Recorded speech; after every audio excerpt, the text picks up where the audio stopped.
এখন আর আমায় নিজে থেকে কিছু বানাতে হয় না, মানে নিজে থেকে মানে কি, আমাকেই বানাতে হয়, কিন্তু ম্যাডাম যা বলবেন তাই বানাতে হবে।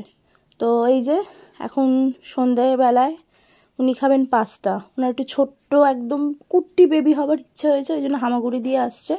তো হ্যালো এভরিওয়ান, আমি পল্লবী, চলো একটা ছোট্ট মিনি ব্লগ নিয়ে। তো এটা সন্ধ্যের মিনি ব্লগটাই আজকে তোমাদের সাথে শেয়ার করছি। তো ম্যাডাম খাবে পাস্তা, আমরা খাবো চা। তো সন্ধ্যাবেলা তো আমরা একটু লিকার চাই খাই। তো চা খেতে খেতে পাস্তাটাও বানিয়ে ফেলবো, আর তোমাদের সাথেও কিছু কথা শেয়ার করে নেব।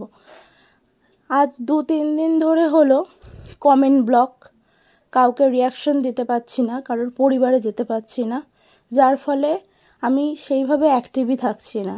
মানে ধরো কোনো একটা ভিডিওতে 2 কি 3টে লাইক করলাম বা কমেন্ট করলাম, ঠিক তার অন্যের ভিডিওতে যখন কমেন্ট করতে যাচ্ছি তখন সেটা মানে হচ্ছে না, সেটা পোস্ট হচ্ছে না। তো কেন হচ্ছে না হচ্ছে আমি রিপোর্টও করলাম, তাতেও কিছু হচ্ছে না।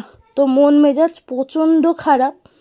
ভিডিও করা আস্তে আস্তে ভাবছি ছেড়েই দেবো, এখন সেভাবে ভিডিও আমি পোস্ট করছি না, সেইভাবে ভিউজ নেই, ভালোও লাগছে না।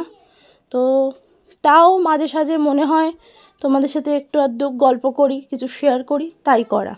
এছাড়া আমার আর সত্যি কোনো ইচ্ছাই নেই ফেসবুকে কাজ করার। যাই হোক, কথা বলতে বলতে পাস্তাটা হয়ে গেছে।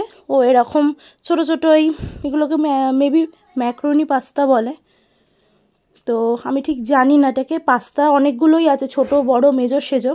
তো তোমরা আমাকে কমেন্ট করে জানিও যে এই পাস্তাটার কী নাম, আমি সত্যিই জানি না। যাই হোক, পাস্তাই।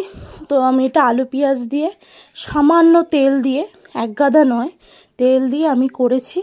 তো এটা ও খুব পছন্দ করে, এটাই ওকে খাওয়াবো।